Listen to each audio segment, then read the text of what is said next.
فاعبد الله مخلصا له الدين ألا لله الدين الخالص. الحمد لله وحده والصلاة والسلام على من لا نبي بعده وعلى آله وأصحابه أما بعد. Mes chers frères à Allah et mes chères sœurs, craignez Allah tabarak wa ta'ala, craignez votre Seigneur subhanahu wa ta'ala, et sachez ce qu'Allah a offert à votre prophète sallallahu alayhi wa sallam comme nobles compagnons, des nobles compagnons aux mérites indénombrables et aux qualités plus que louables, ceux par qui Allah jalla wa ala il a donné la victoire à sa religion et qu'Allah jalla wa ala a secouru par l'islam. Parmi eux, nous avons bien sûr les califes bien guidés et ceux qui ont repris le flambeau après le prophète Mohammed sallallahu alayhi wa sallam de la plus belle des manières. Ils préservèrent la religion d'Allah tabarak wa ta'ala et dirigèrent la communauté avec justice, équité, fermeté, responsabilité. Leurs califats furent les meilleures gouvernances de l'histoire. En sont témoins leurs œuvres et leurs histoires. Le plus noble d'entre eux et le plus honorable est Abu Bakr as-Siddiq, Abdullah ibn Uthman. Son prénom c'est Abdullah ibn Uthman et sa kunya c'est Abu Bakr as-Siddiq, radiyallahu anhu. Le soleil ne s'est pas levé ni couché sur quiconque après les prophètes sur des meilleures personnes que Abu Bakr radiyallahu anhu. Il succéda au prophète sallallahu alayhi wa sallam dans sa communauté sur recommandation du prophète Mohammed lui-même sallallahu alayhi wa sallam.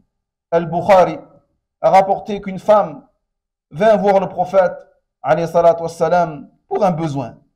Il lui ordonna de revenir plus tard.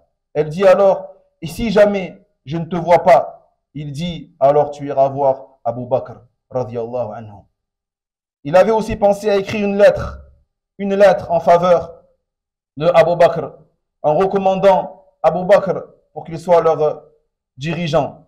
Puis il se dit en lui-même, Allah ainsi que les musulmans ne peuvent accepter que Abu Bakr.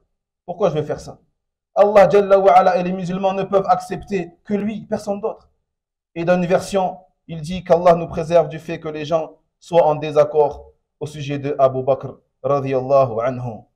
Le prophète sallallahu alayhi wa sallam lui donna la succession pour la salat, la prière et le pèlerinage. Il donna l'ordre à Abu Bakr de présider la prière lorsqu'il tomba malade, sallallahu alayhi wa sallam. Et il en fit un leader pour les pèlerins lors de la 9e année de l'Hégire. Tout cela indique qu'il allait devenir le calife après Mohammed alayhi salatu wassalam. Si une autre personne avait mérité le califat après le prophète sallallahu alayhi wa sallam, le prophète l'aurait désigné et lui aurait donné la responsabilité de la prière et du pèlerinage comme il l'a fait pour Abu Bakr radiyallahu anhu. Abu Bakr faisait partie des maîtres de Quraysh, des notables, des gens les plus influents et les plus riches de son clan Quraysh. Ibn ad-Darina, le chef d'Al-Qara, a témoigné en sa faveur devant les notables de Quraysh par le même témoignage qu'avait fait Khadija pour le prophète Mohammed sallallahu alayhi wa sallam. Le même témoignage. Lorsqu'il dit, tu aides le pauvre, tu maintiens le lien de parenté, tu t'occupes de l'orphelin, tu accueilles l'invité et tu assistes les gens dans ce qui les atteint. Et lorsque le prophète alayhi salatu wassalam fut envoyé avec la prophétie, il fut l'un des premiers à avoir foi en lui et il a cru en lui. Il n'hésita pas une seule seconde lorsqu'il l'appela à avoir foi en Allah tabarak wa ta'ala et au tawhid.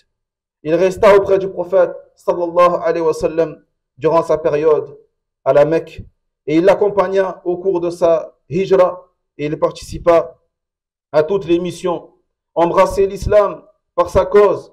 5 compagnons parmi les 10 promis au paradis tels que Uthman ibn Affan, Az-Zubayr ibn al-Awwam, Sa'd ibn Abi Waqqas, Talhat ibn Ubaydillah, Abdurrahman ibn Aouf. Il racheta 7 esclaves musulmans. Il racheta 7 esclaves musulmans qui étaient torturés par les incroyants à cause de leur islam, et il les libéra pour Allah tabaraka wa ta'ala. Et parmi eux, il y avait Bilal, le mu'adhin du messager d'Allah sallallahu alayhi wa sallam, ainsi que Amir ibn Fuhayra, qui les avait accompagnés dans leur hijra afin d'être à leur service. Abu Bakr fut celui qui connaissait le plus le messager d'Allah sallallahu alayhi wa sallam, qui connaissait le plus le sens des paroles du prophète Mohammed alayhi salatu wa sallam. Le prophète, un jour, il fit un discours à la fin de sa vie. À la fin de sa vie, il fit un discours et il dit: Allah Jalla wa Ala a donné le choix à un serviteur entre la vie sur terre et ce qu'il y a auprès d'Allah tabarak wa ta'ala. Et ce serviteur-là, il choisit ce qu'il y a auprès d'Allah subhanahu wa ta'ala. Yani le maut, retourner à Allah Jalla wa Ala par la mort. Et Abu Bakr a compris ça. Il a compris que le prophète avait choisi la mort que de rester sur terre, fit dunya. Et il se mit alors à pleurer, à chaudes larmes. Il pleura. Et les gens, ils s'étonnèrent, car les gens n'avaient pas compris ce qu'avait compris Abu Bakr, radiyallahu anhu. Il était le plus aimé du prophète d'Allah, sallallahu alayhi wa sallam. Le prophète dit à son sujet, lorsqu'il faisait un discours, en la personne la plus prodigue et la plus généreuse de sa personne et de ses biens, c'est Abu Bakr, radiyallahu anhu. Et si je devais prendre dans ma communauté un ami inséparable, un ami intime, ce serait Abu Bakr.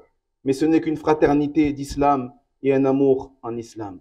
Puis lorsque le prophète alayhi salatu wassalam mourut, les musulmans furent tellement choqués et troublés, si bien que Omar se leva et il refusa d'accepter la mort du prophète sallallahu alayhi wa sallam. Et il dit: par Allah, le messager d'Allah n'est pas mort. Le messager d'Allah n'est pas mort. Il jura par Allah, il n'est pas mort. Et Allah va le ressusciter sur terre et coupera les mains et les jambes de ceux qui disent le contraire.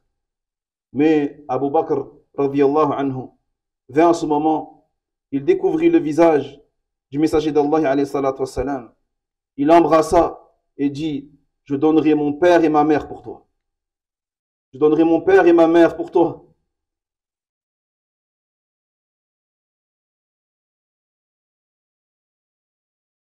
Tu dégages une odeur merveilleuse, même après ta mort, comme de ton vivant.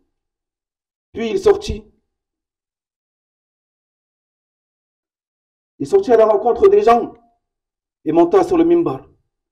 Et il s'adressa aux gens avec un cœur stable et ferme et dit: ceux qui adoraient Mohammed, Mohammed il est mort. Ceux qui adoraient Mohammed, Mohammed il est mort. Quant à ceux qui adoraient Allah, Allah est le vivant qui ne meurt jamais. Puis il récita la parole d'Allah dans le sens: tu es certes mortel et eux sont mortels. Mohammed n'est qu'un messager. Les messagers sont venus avant lui. S'il mourait ou était tué, tourneriez-vous les talons? Celui qui tourne les talons, ils ne nuiront en rien à Allah Jalla wa Ala, et Allah récompense les reconnaissants. Allahumma salli ala Muhammad wa ala ali Muhammad kama sallaita ala Ibrahim wa ala ali Ibrahim innaka hamidun majid.